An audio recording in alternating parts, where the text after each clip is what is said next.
Kan? Ah, iya. Itu masalah apa kemarin itu? Iya.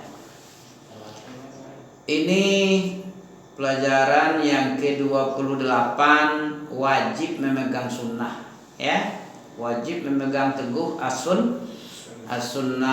Hadisnya dari Abi Najih Al-Irbad ibn Sariyah radhiyallahu anhu qala wa'adana Rasulullah sallallahu alaihi wasallam mau'izatan wajilat minhal qulub wa dzurifat minhal uyun faqulna ya Rasulullah ka'annaha mau'izah mawaddi' fa'ausina. Dari Abi Najih Al-Irbad bin Sariyah radhiyallahu anhu qala, dari Abi Najih dia berkata, Abi Najih semoga Allah meridhai, Allah pasti telah meridhai daripadanya, ya. Allah ridha kepada Abi Najih ini. Irbad katanya, wa'azana Rasulullah memberi azana. Apa wa'izah? Wa'izah artinya pelajaran, nasihat penting dari Rasulullah. Apa nasihat Rasulullah? Rasulullah memberi nasihat, sebuah nasihat yang sangat wajilat minhal qulub. Wajilat apa? Wajilat qulubuhum, ada bergetarnya hati-hati kami, kata Irbad ini. Suatu hari Nabi memberi nasihat wejangan habis subuh. Nabi menghadap mengkapak kami, kemudian memberikan wejangan, sebuah nasihat. Apa komen daripada sahabat tentang nasihat Nabi yang satu ini? Ya, karena Nabi memberi nasihat dengan nasihat yang sangat wajilat minhal qulub, membikin hati itu bergetar, wadzarifat minhal uyun. Apa zarifat minhal uyun?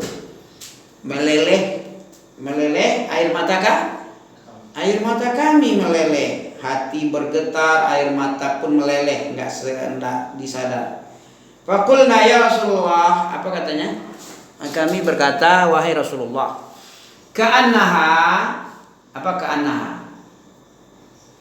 Ka'annahum a'jaz nakhlin khawiyah. Ka'annaha, seolah-olah, ya, seolah-olah ha kembali kepada wa'izah ini. Seakan-akan wa'izah ini mau'izatu muwaddi'in. Seakan-akan nasihat yang disampaikan Rasulullah nasihat perpisahan. Kayak orang mau berpisah, mau meninggal. Ya. Mau meninggalkan ya negeri atau meninggalkan dunia, kan gitu. Seolah-olah seperti itu. Saking dalamnya nasihat Nabi. Apa komen sahabat? Ka'annaha mau'izatu muwaddi'in. Seolah-olah seperti nasihat orang berpisah. Kalau begitu berilah kami nasihat lagi. Fa'ausi, wasiatkanlah kami. Beri pengajaran lagi lah, wejangan lagi lah. Kalau begini modelnya kayak orang mau berpisah aja. Perpisahan tidak bisa jumpa lagi. Apa katanya? Apa wasiat Nabi yang pertama kali kepada sahabat? Usikum bitaqwallah. Perlu lagi definisi takwa lagi dah. Imtisal awamirihi wajtinab nawahihi. Apa itu? Secara umum itu takwa itu apa? Imtisalu awamirih.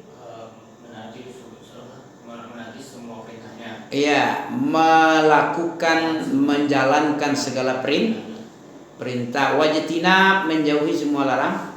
Kalau sudah dikerjakan perintah tentu otomatis larangan terjauhi, ya. Biasa begitu, kalau sudah terbit terang hilanglah gelap. Kalau hilang gelap terbit terang. Nah, begitu biasa, ya. Itu secara umum. Kalau secara yang lebih hebat itu apa? Apa takwa? Antamala li ta'atillah ani nasihat. Ini nasihat agung dari awal sampai akhir nih. Nabi sendiri diwasiati takwa juga.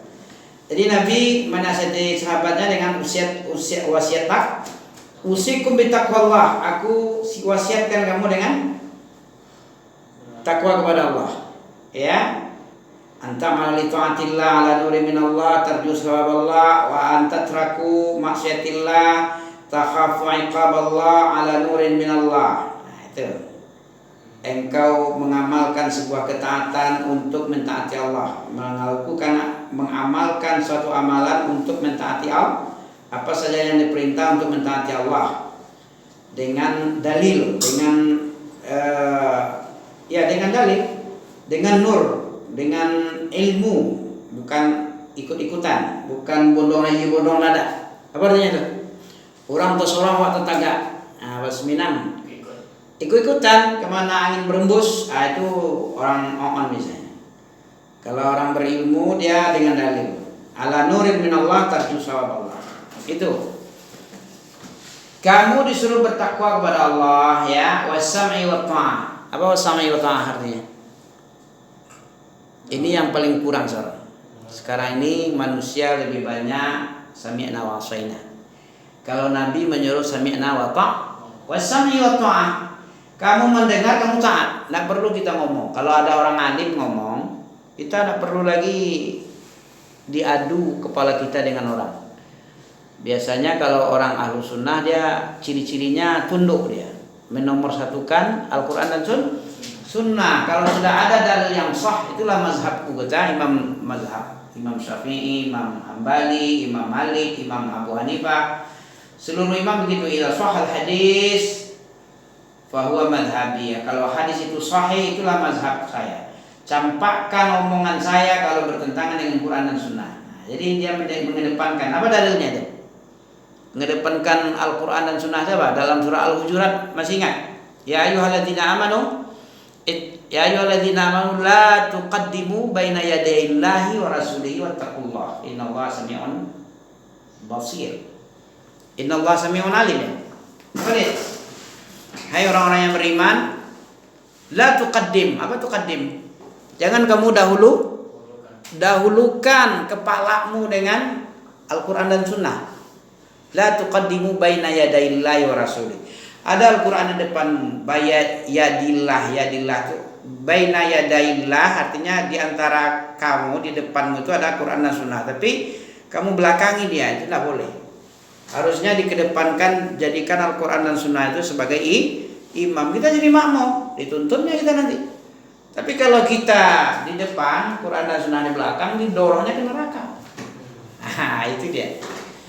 Ini makna daripada la tuqaddimu baina yadayillahi wa rasulihi wattaqullah. Surah Al-Hujurat 1. Ya ayyuhalladzina amanu la tarfa'u aswatakum. Jangan kamu tinggikan nadamu. Ayat keduanya itu dari surat Al-Hujurat ini. La tarfa'u aswatakum fawqa sautin nabi. Di atas suara hadis, di atas suara sah. Makanya imam mazhab yang 4, idza shahhal hadis fa huwa madhhabi. Kalau hadis itu sahih, bukan palsu, bukan maudhu', itulah mazhab saya. Buang saja ucapan saya. Kamu mengambil apa? Mengambil agama itu dari mana? Sumber kami mengambil dari situ, bukan ucapan saya, bukan taklid sama saya. Jadi ahlu sunnah itu tidak taklid dia, tapi dia mengambil seperti apa yang diambil oleh orang itu, oleh imam-imam itu. Kita tidak fanatik satu mazhab, tapi kita mendahulukan Al-Quran sesuai dengan Al-Hujurat. Ya, ayat. Tidak boleh meninggikan suara, tidak boleh mendahulukan pikiran kita dari Allah dan Rasul, tidak boleh. Tidak boleh suara kita lebih dulu daripada suara selain Allah dan Rasul, tidak boleh. 1 dan 2 itu maknanya, ya kan? Ya wasam'i wa ta'ah wa in ta'ammara 'alaikum 'abdan. Kalaupun yang memerintahmu, yang memimpinmu adalah seorang budak, abdun. Ya, walaupun budak yang memerintahmu, kalau Al-Quran dan Sunnah yang dia ucapkan itu diterima. Sama dengan pepatah apa, kalau objektif. Masih ingat objektif? Apa objektif? Seorang muslim itu objektif. Maksudnya kalau walaupun keluar dari dubur ayam, kalau telur ambil enggak? Walaupun keluar dari dubur Pak Jokowi tapi kuning, diambil pernah. Begitulah perumpamaan tajamnya pepatah itu ya. Sekalipun keluar dari dubur ayam kan jelek. Berapa lah harga di ayam? 50.000, 70.000, 100.000 paling banyak ya. Ayam jago atau ayam yang hebat-hebat itu 100.000. Tapi keluar dari dubur dia sesuatu yang bagus, telur misalnya ya. Mana keluar telur dari dubur ya? Walaupun hebat kali dia, ya. Sultan lah dia, atau presiden Qatar lah dia misalnya kan. Dubai ya, kan orang kaya semua. Tapi keluar dari luburnya, apa yang keluar dari luburnya? Lebih hebat ayam lagi. Nah, itu objektif namanya ya. Ambil. Ya wasami utawain tamara alaikum abdun fa innahu may ya'ish minkum fa sayakhtilafan katsira. Apa artinya? Sesungguhnya siapa saja, bahwasanya siapa saja yang hidup di antaramu, kata Nabi kepada sahabat, fa sayakhtilafan katsira. Berumur panjang dia setelahku ini pasti dia akan melihat perbedaan atau pandangan pendapat, silang pendapat. Ikhtilafan katsiran itu silang pendapat artinya banyak sekali. Rambut sama hitam, hasil kepala lain-lain, atau ketiak sama bulu baunya lain-lain ya, sama itu ya. Nah gitu. Jadi apa solusi perselisihan ini? Tahu apa perselisihan? Kan umat Islam banyak perselisihan sekarang nih. Apa solusinya? Yang paling baik itu apa? Nah ini solusi fa innahu may ya'ish minkum fa